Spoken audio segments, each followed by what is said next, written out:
Hi everybody, welcome back to Plastic Models by Regular Dude and part something. Hi everybody, welcome back to Plastic Models by Regular Dude and part 3 of the Revell 1/32 scale P-51D Mustang. So let's take a look at what we've got. So as you can see here, I am up to the painting stage. Real briefly, got the kit all together here. The only parts that aren't together are some of the parts that are going to be attached after the painting. So real quick, let me just talk a little bit about what's going on with the kit and what's gone on so far. Okay, as you can see, I've got it all taped off so I could do the invasion stripes, and I will peel that off here on camera so we can take a look at it. And as far as the construction of the kit has gone, it's gone pretty well. Got some wrinkly paint right there, that's weird. It's been pretty good. One thing, a note to myself, in this, I'm not sure if I've talked about it in a previous segment, but I basically went through and filled in all of the upper detail on the wings except for the stuff that would have been like access panels for removal for like the machine guns and for the stuff like that, these other things, because that's the way they were in real life. Now, having done that, and I've done it twice now, I did it on a 1/48 scale P51 in Swedish markings last year, I believe, as a tribute build to Peter Person. You can look through my past library if you want to see that. But I'm thinking in the future, I don't really know if I'm going to do that again, because it is a lot of really tedious work. Now, I say I won't, but you know, who knows what's going to happen in the future. But it's a lot of work and it takes a lot of effort. I don't know if you can see, but on the wings there's a little bit of a almost pebbly texture, which on the upper part is not going to be that big a deal because, you know, this is going to be painted the camouflage colors of the aircraft. However, on the bottom, it's going to be more noticeable. Part of the reason for that, and I really blew it, is I used Vallejo's Gloss Black Primer. And after I got finished spraying this, it went right in the trash. The Vallejo products, just for spraying, for me personally, a lot of people use them great, have no problems with them.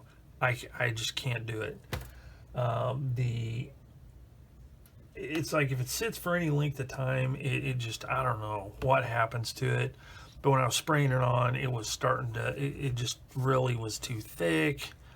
And it just doesn't work very well, and you can't sand this stuff, because if you try and sand it, all it does is peel it off. Now again, I know there's a lot of people that seem like they can sand it. I've tried, and all it does is just peel it off the plastic, because it's kind of a vinyl-y, rubbery type stuff, so it's gone. So in the future, when I do metal finish, I will be using Tamiya Gloss Black paint. That stuff never fails me, and that is what I am going to use. So that's where I am. Construction things, nothing really to note. It all fit together pretty well like it was supposed to. I talked a little bit about how I, was managed these parts here, and so now it's just all about paint. So let's start peeling some of this stuff off. Real quick, though, before I start peeling this stuff off, I did a little research and found out that the invasion stripes needed to be 9/16 of an inch wide for a 1/32 scale aircraft. Now, the kit comes with decals, but I was not going to use decals because I figured it'd be way easier to paint them. Now, masking them was a chore, but in the end, I'd rather have it be paint than decals anyway. But what I did So I made myself a template here, and I, 9/16 times 5, which I don't remember what it is, but it's this width right here. And I used that as my base point. In order to get it nice and flat, I just cut it out for these mounts for the drop tanks. So then I put my first strips of tape on the edges like that, and set my outline. All right, so let's start peeling some of this here tape off and see how it looks. I'm not guaranteeing anything because I think some of it is going to be a bit crooked. And what I did is I painted the white first and then painted the black over it.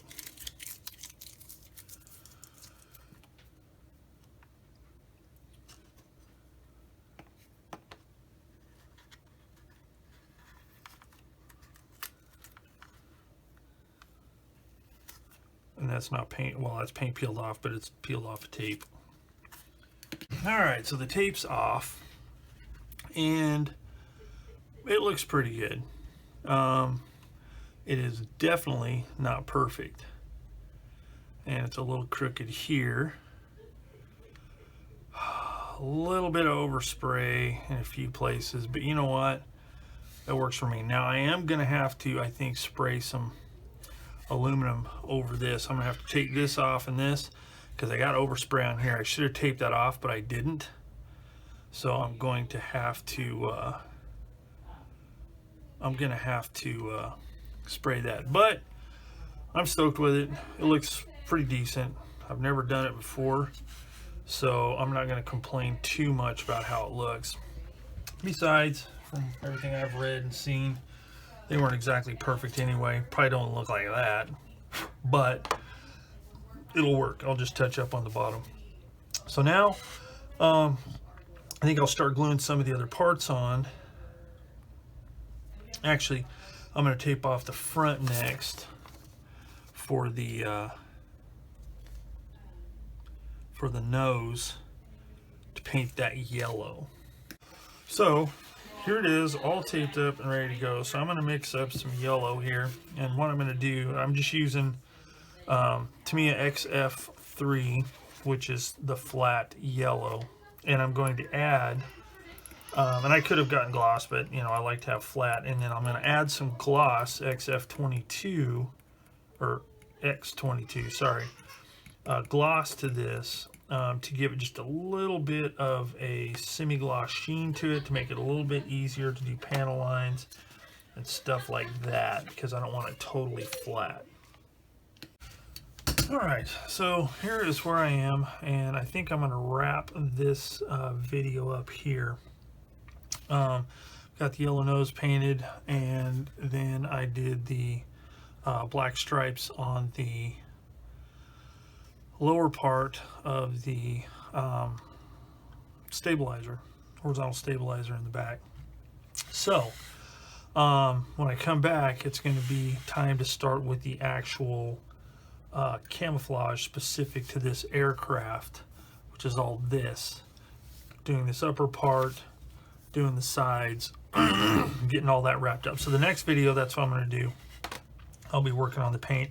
I'm not going to do step by step of all the painting and all that kind of stuff, but I will, touch on it from time to time. So that's it for this part